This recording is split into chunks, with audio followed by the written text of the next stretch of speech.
रामू बहुत ही गरीब था। गरीबी इतनी थी कि ना पहनने को गर्म कपड़ा था और ना ही खाने को भोजन नसीब होता था। ठंड इतनी भयानक की कि हड्डियां तक जाम जाती थी। हवा में ऊपर के कांटे चुभते थे और रात ऐसी कि बिना आग के जीना मुश्किल हो जाता। रामू के पास अपनी कोई ज़मीन नहीं थी।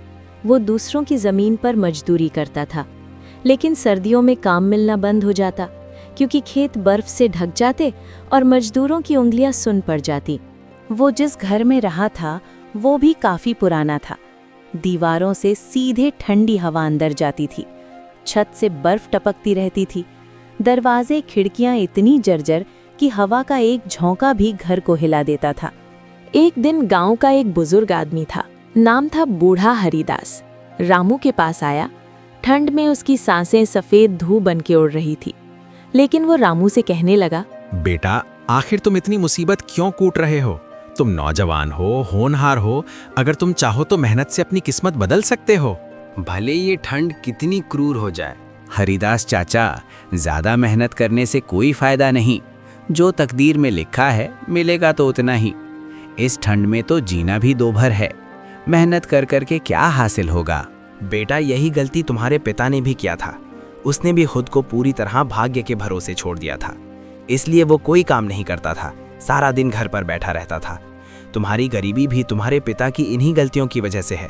देखो, गांव में सबके पास अपनी अपनी ज़मीन और अच्छे घर हैं, जहां लकड़ी की आग जलते रहती है, ठंड से बचाव होता है।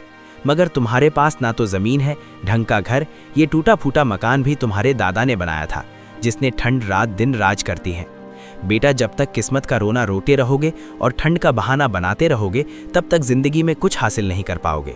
अभी तुम्हें अपना विवाह भी करना है, और विवाह तभी होगा जब तुम धन कमाओगे, ताकि ठंड से बचने लायक घर और कपड़े जुटा सको। हरिदास चाचा, आखिर मैं क्या काम करूं? गांव में तो कोई काम ही नहीं मिलता, खासकर इस ठंड में जब बर्फ सब कुछ ढक लेती है। कभी मिल भी जाता है तो एक आध दिन का ही काम मिल पाता है, और ठंड से हाथ पांव सुन्न हो जाते हैं। बेटा, ये दुनिया बहुत बड़ी है, इसमें काम की कोई कमी नहीं है। तुम्हें गांव में काम नहीं मिलता तो दूसरे गांव में काम की तलाश करो। भले ही ठंडी हवाओं में पैदल चलना पड़े, अगर तुम कोई काम करने लगे और इस घर की मरम्मत करवा ली, दीवारें मजबूत करवा ली ताकि ठंड अंदर ना घुसे, तो मैं तुम्हारा विवाह करवा दूंगा। विवाह का नाम सुनकर रामू में जोश भर गया। ठंड की परवाह न करे हुए वो जल्दी से बुजुर्ग आदमी से बोला, हरिदास चाचा, अगर ऐसी बात है कि तुम मेरा विवाह करवा दोगे तो मैं आज से ही काम में लग जाऊंगा, चाहे ठंड कितनी भी पड़ रही हो। विवाह होने की खुशी में रामू दूसरे गांव में जाकर मजदूरी करने लगा। वो कई महीनों तक काम करता रहा, ठंडी सुबह में उठकर बर्फीली हवाओं में भी मेहनत करता। जब उसके पास अच्छा खासा पैसा हो गया तो उसने अपना घर मरम्मत करवा लिया, दीवारें ऊंची की, छत मजबूत की ताकि ठंड का कहर अंदर ना आए। अब उसके पास सब कुछ था जिससे वो विवाह कर सके, गर्म कपड़े, आग की व्यवस्था। उसे समझ आ गया कि मेहनत से किस्मत बदली जा सकती है, ठंड को भी हराया जा सकता है।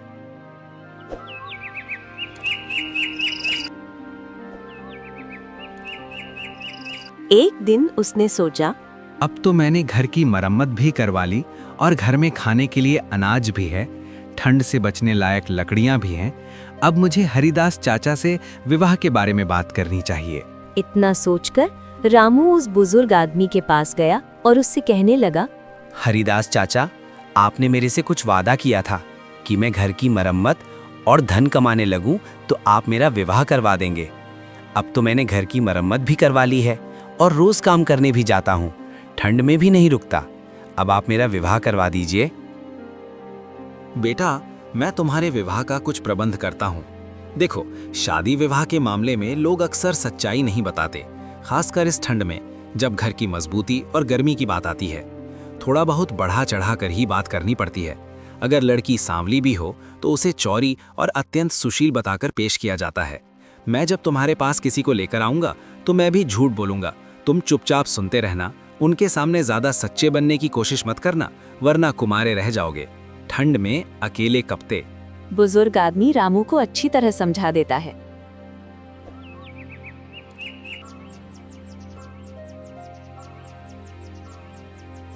कुछ दिनों बाद एक आदमी को लेकर रामू के घर आता। ठंड से अब कांप रहे थे, फिर भी हरिदास बोला, देखो रामदास, ये लड़का गांव का सबसे होनहार, चतुर, चालाक और मेहनती लड़का है। इसके पास 50 बीघा बटाईदारी जमीन है, उसमें बहुत अन्न उपजता है। ठंड में भी फसल सुरक्षित, गृह में भी अकेला राहत है। तुम्हारी बेटी आते ही रानी बन जाएगी, ठंड का कोई असर नहीं पड़ेगा। ऐसा लड़का तुम्हें ढूंढने से भी कहीं नहीं मिलेगा। जिस आदमी को बुजुर्ग लेकर आया था उसे खेती और जमीन संबंधित कोई ज्ञान नहीं था। ठंड में खेती की मुश्किलों भी नहीं पता।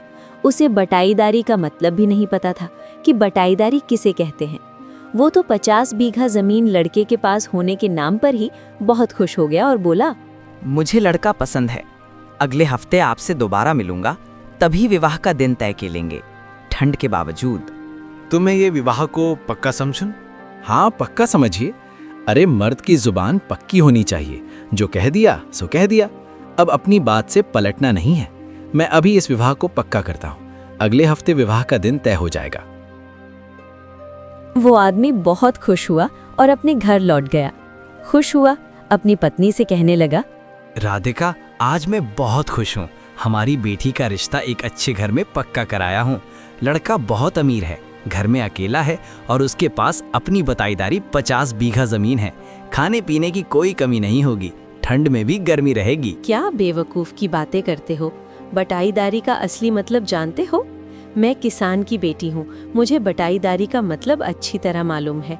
और ठंड में उसकी मुश्किल भांप लो। वो जमीन उसकी नहीं है, किसी जमींदार से 1 या 2 साल के लिए आधे हिस्से पर ली हुई है। फसल का आधा हिस्सा उसे मालिक को देना होगी और आधा खुद रखेगा। तो क्या हुआ, तब भी लड़का ठीक है। कहाँ ठीक है? उस जमीन की कोई गारंटी नहीं है। अगले साल मालिक चाहे तो किसी और को दे देगा। ठंड में फसल खराब हो जाए तो कुछ नहीं बचेगा। तब उस लड़के के पास मजदूरी करने के अलावा और कुछ नहीं बचेगा। देखो, साफ साफ कह रही हूँ, वो किसान नहीं है, मजदूर है। मैं अपनी बेटी की शादी किसी मजदूर से नहीं करूंगी जो ठंड में कांपता रहे। लेकिन राधिका, मैं जुबान दे आया हूँ, अब कैसे मुकर सकता हूँ? मुझसे ऐसी मूर्खता की बातें मत करो। अगर सच में उसके पास जमीन है तो उसे मालिक होने का कागज मांगकर देखना, वो तुरंत दुम दबाकर भाग जाएगा, ठंड से बचने का बहाना बनाकर। अगर ऐसी बात है तो मैं कल ही जाऊंगा और उससे जमीन का मालिक होने का कागज मांगूंगा। अगले दिन सुबह रामदास रामू के घर पहुंच जाता है। ठंड से उसका चेहरा लाल हो रहा था। रामदास जैसे उसके घर आता वैसे ही रामू जल्दी बुजुर्ग आदमी को बुला लाता है। बुजुर्ग रामदास से कहा, लगता है बात जम गई, आप जुबान के पक्के निकले। चलो अब विवाह की बात आगे बढ़ाई जाए, ठंड की इस मौसम में। मैं अपनी जुबान का पक्का हूँ, वादा करके मुकरना मुझे आता ही नहीं। लेकिन आप भी अपने वादे पर टिके रहिए। अब आप मुझे लड़के की जमीन के कागज दिखा दीजिए, ताकि साफ पता हो जाए कि लड़के के पास 50 बीघा जमीन है। इतना सुनते ही ठंड के मौसम में भी बुजुर्ग आदमी के चेहरे से पसीना टपकने लगा और वो जल्द से बोला, भाई, आप शायद ठीक से समझे नहीं। अभी लड़के के पास बटाईदारी के खेत हैं, लेकिन आप चिंता मत करिए, ये जल्दी ही वो जमीन खरीद लेगा ठंड के बाद। मुझे बेवकूफ समझते हो क्या? अरे मजदूर के पास इतने पैसे नहीं होते हैं कि दाल रोटी के साथ सब्जी भी खा ले। और जब तुम कह रहे हो कि ये जमीन खरीद लेगा वो मजदूरी से, ठंड के दिनों में मैंने अपनी आंखों से देखा है, मजदूरी करने वाले जिंदगी भर खेत में पसीना बहाते रहते हैं, ठंड में कांपते, लेकिन सुख का एक दिन भी नसीब नहीं होता। तो क्या मैं ये रिश्ता पक्का समझूं? शर्म नहीं आती तुम्हें? झूठ बोलकर मुझे फंसाना चाहते हो और अब बेहयाई से रिश्ते की बात कर रहे हो। सुन लो, मुझे अब अपनी बेटी का विवाह तुम जैसो मक्कारों के यहाँ नहीं करना। अब मैं अपनी बेटी का विवाह शहर में करूंगा, जहाँ ठंड से बचाव बेहतर हो। तुम गांव वाले धोखेबाज होते ही हो। इतना कहकर रामदास वहां से चला गया। ठंडी हवा में रामू बुजुर्ग आदमी की तरफ गुस्से से देखता हुआ बोला, आपको झूठ बोलने की क्या जरूरत थी? झूठ से रिश्ते नहीं बनते, बल्कि बिगड़ते हैं। आपने सब कुछ बर्बाद कर दिया। अब ठंड में अकेले क्या करूंगा? विवाह की बात बिगड़ जाने से रामू का मन टूट गया। अब उसका काम में भी मन नहीं लगता। जहां भी काम करने जाता ढंग से मेहनत नहीं करता। लोग उसे नाराज होकर उसे काम से निकाल देते हैं। सबको उससे निकम्मेपन की खबर मिल चुकी थी और ठंड में भी कोई जोखिम नहीं लेना चाहता। धीरे धीरे हालात बिगड़ने लगे और उसे मरने की नौबत आ गई। ठंड से शरीर कमज़ोर पड़ने लगा।